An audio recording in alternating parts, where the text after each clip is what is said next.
Hello folks, a very good morning, good afternoon as well as good evening to whomever been watching at different time period. I welcome you all to this another session regarding the Pakistan entries had targeted a sophisticated attack, okay, which usually develops Shadowpad malware.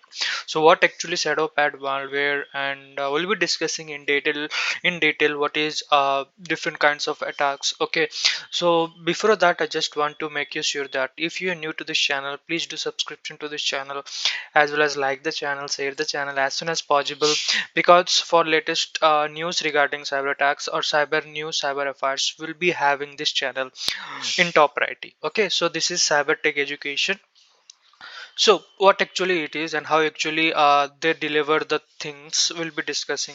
So here are the different points from my news and from my channel, where we will be discussing certain points regarding what actually it is. So first point is an unified threat actor, okay, had compromised an application. Okay, let me take my pen to explain you more detail. Okay, a unified threat actor had compromised the application used by multiple entries in this country to deliver a shadow pad. Okay, so so it has entries in this country to deliver a Shadowpad. So which is successor of plugx. Okay, so it is a successor of what? It is a successor of plugx. Okay, it is a successor of plugx. So where the backdoor that commonly associated with this Chinese hacking crew. Okay, so it is related with what? This country is totally related to the country's news affairs, a screw of Chinese hacker. Okay, so then after it is also been written that a targeted includes this government entries, okay, and also public sector banks, a telecommunication provider, according to the trend micro. Okay, according to the resources or resources by trend micro, this has delivered this has targeted these entries, because they might have find the loophole for targeting these entries. Okay, so this is how actually the scene of the thing is. So it is even been targeting the organization. Okay, so then after it is also said that the infection took place between mid February 2022 and September 2022. Okay, so it is even take place in previous year itself. Okay, so this trend has taken place in Feb 2022 and Sep 2022. So then after what happened is the cyber company or cybersecurity company said that the incident would be affected and result supply chain attack. So it resulted into what? It resulted into supply chain attack, where what actually it is in which a legitimate piece of software. Okay, so it looks like legitimate, this software usually looks like very legitimate, where it usually targets the interested in trojanized deploy malware capable of gathering sensitive information from the compromised system. So I just want to read you again what actually it is. So here it is written that in which the target or in which a legitimate piece of software, okay, so which usually looks like legitimate software, okay, used to target of interest is trojanized. Okay, is trojanized to deploy malware capable of gathering sensitive information from a compromised system, so infected system, from where they are going to infect, or they are again going to reinstall this malware.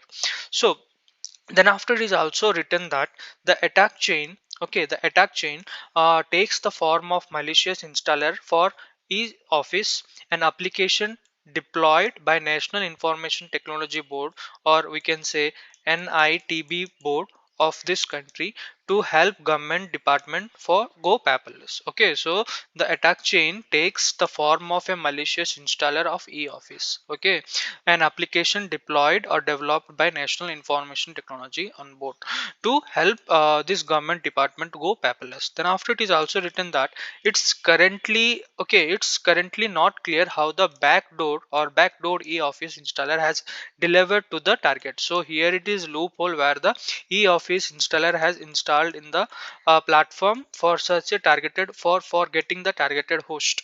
Okay, so then after it is written that there is no evidence that, or there is no evidence to date that the builder or the built environment of this government agency is questioned to be have compromised. Okay, even there is no such kind of evidences even. So then after it is also been said that this raised the possibility that the threat actor obtained the legitimate installer and tramped it to include malware and then subsequently lure the victims into running the Trojanite version social engineering attack. So here it is also written that including the supply chain attack, they have also targeted a legitimate site, okay, e-office site, where they have delivered a installer, okay, where they have trampled and installed or included a malware that is known as what, we have to discuss, that is Shadowpad. Okay, so see, Shadowpad installer has been installed in that PC for getting that site, okay, through via, or we can say through what, through a uh, attack known as what, social engineering attack, or SCEA attack. Okay, SEA attack.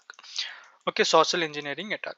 Okay, then after, what kind of installation they usually do is that, so three files were added to the legitimate MIS installer. What are the three files which basically been installed in this?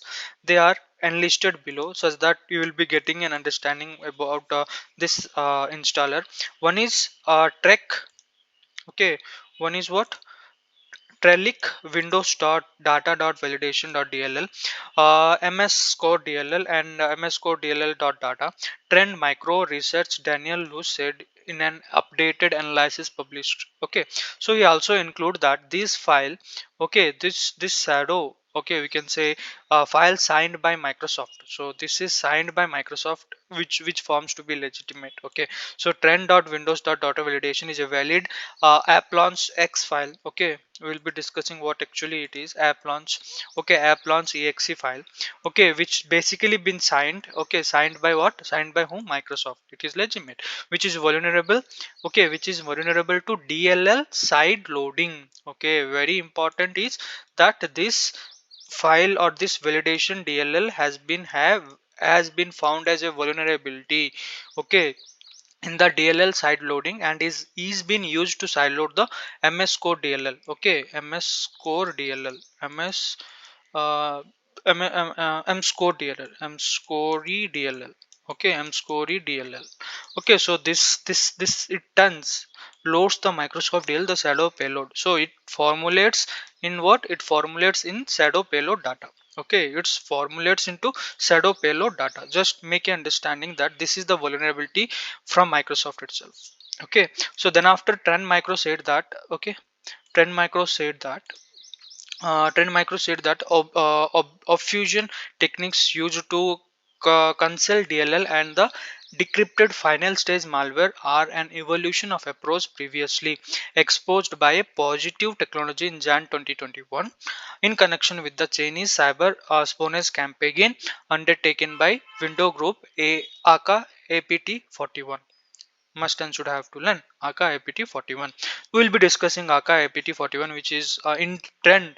Okay, next video will be regarding this aka, then okay, so beside the shadow apt, or beside the shadow pad, post exploitation activity has been in detail to use of the mimikatz. Okay, so this is just a kind of login where it is a tool. Okay, it is a tool where the authentication has been comes with, okay, where different kinds of attacks which has been formulated through social engineering. Okay, so then after, it is also been entailed that attributes known as threat actor has been hampered by lack of evidences. Okay, although the security company said in a discovery malware sample such as DDRAT, okay, DDRAT, which has been, okay, attributed to the space private or web worm threat actor. Okay, so this is how actually the activity has been performed and vulnerability has been found. Okay, I will not be taking much time force from you, and I hope you have enjoyed the session and informative session regarding this. And let me end the video itself for you. And I'm really thankful that you have spent this much time. Thank you.